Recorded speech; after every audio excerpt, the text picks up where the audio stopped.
It's 1971. You step out of your home to go check your mail. Inside, you see a letter addressed to you with your name on it. You open the letter and find that a sweet old woman named Nancy Halbert was doing research for a friend with the same last name as yours and wanted to know if you wanted to discover a bit more about your family history. She had some extra time on her hands and would gladly send over a copy of your family crest and some information about your bloodline if you would just send $2 to her home. What a coincidence. Seems fair enough. After all, who wouldn't want to learn a little bit more about where they came from? Maybe you even have royal blood. So you insert the $2 and mail it back. A few days later, you open your mailbox and see that sweet old Nancy has sent you your family crest. Nice, huh? Well, Nancy was not the sweet old lady she appeared to be, and this wasn't a one-off letter that got sent by coincidence. In reality, at its peak, this innocent little letter was generating $250,000 a day. If you want to see how this infamous coat of arms letter made millions of dollars and how you can steal some of the principles and apply them to your business, you're in the right place. Welcome to Money Talks, a show about building wealth and amazing stories from history and the business principles that were applied that will help you become wealthier. If you're interested in business, finance, and the stories of how our business landscape came to be what it is today, click subscribe and turn on your notification bell so you get updated every time a new video comes out.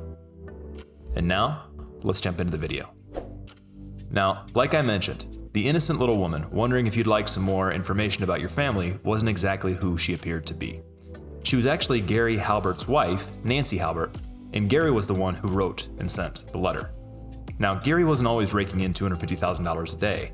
In fact, before he wrote this letter and sent it out, he was out of a job and could barely afford to eat. In the early 1970s, Halbert was a veteran and a current failure of a direct marketer. You see, in the 1970s, direct mail was all the rage, and just like today, there were a ton of gurus teaching people how to write direct mail campaigns and how to make millions of dollars overnight. Gary had tried it all and lost money all the way.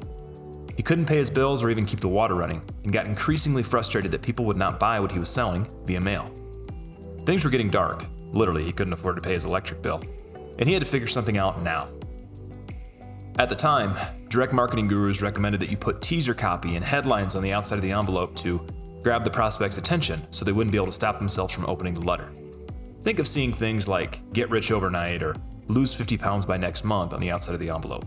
Gary received these letters in the mail too, and because he knew they were ads, buy this same teaser copy, he would always throw these away as soon as he saw them. This gave him an idea. What if you disguised advertising mail and made it look like a personal letter? Well, that would probably get more people to open it, wouldn't it? Now, Gary had formed his hypothesis about packaging the letter, but what would he sell? What would be inside?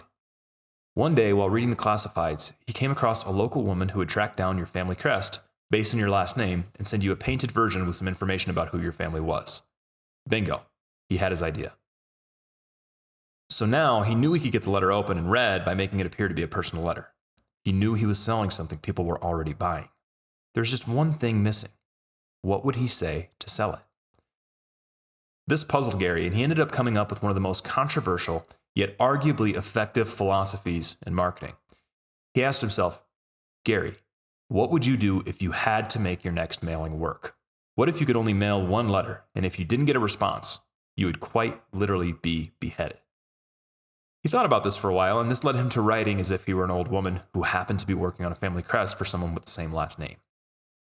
This letter was revolutionary at the time because it flew in the face of all mainstream advice, and no one knew it was an advertisement, even after they bought. This is arguably the largest direct mail campaign ever written. Every word was intentional, and absolutely everything had to convince someone that this was not an ad, and it was a new opportunity for them to learn more about their family tree. Here's what the letter said. 5687 Ira Road, Bath, Ohio, 44210. Dear Mr. McDonald, did you know that your family name was recorded with a coat of arms in ancient heraldic archives more than 7 centuries ago? My husband and I discovered this while doing some research for some friends of ours who have the same last name as you do. We've had an artist recreate the coat of arms exactly as described in the ancient records. This drawing, along with other information about the name, has been printed up into an attractive one-page report. The bottom half of the report tells the story of the very old and distinguished family name of McDonald.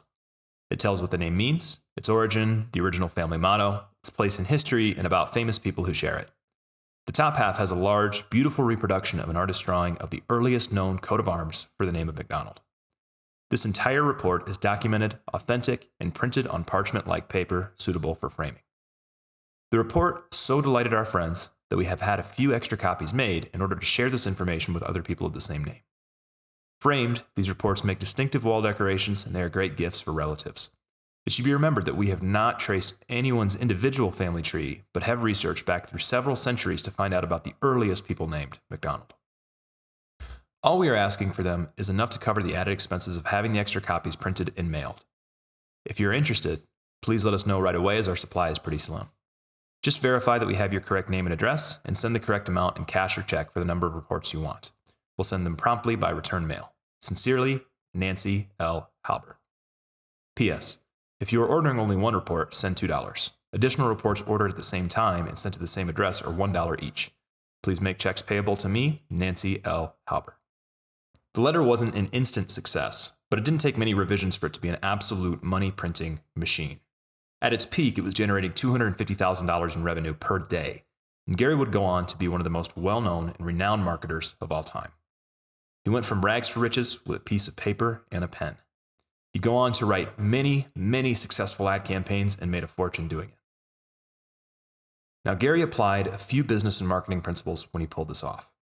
To start, he logically thought through the path to making a sale from a prospect's perspective. Knowing that he personally threw away every letter that looked or smelled like an advertisement, he packaged his letter as if it were personal and hired people to write each address by name. This allowed for a better experience and got people to actually read his message. Nowadays, we call this user experience, or UX. Back then, it was just uncommon common sense. He also found something to sell that already had demand. He was out of money and out of risk to take. He knew that if he was going to make this mailing a success, he needed to sell something that people were already buying. Again, it's common sense, but how many startups do you know of that solve a problem that nobody has? Finally, he crafted perhaps the best advertisement of all time. I personally have an older friend who purchased one of these coat of arms letters in the 70s, and he still remembers that Nancy Halbert sent him a letter that he purchased from. Gary paid so much attention to detail as he wrote it that the people who bought had no idea that they were paying a business and not an old woman named Nancy. Some may call this deceitful, but think of how many influencers there are that represent a business. You are not buying from the influencer, you're buying from a large business that needs a pretty, recognizable face in order to compete. So how do you use these principles?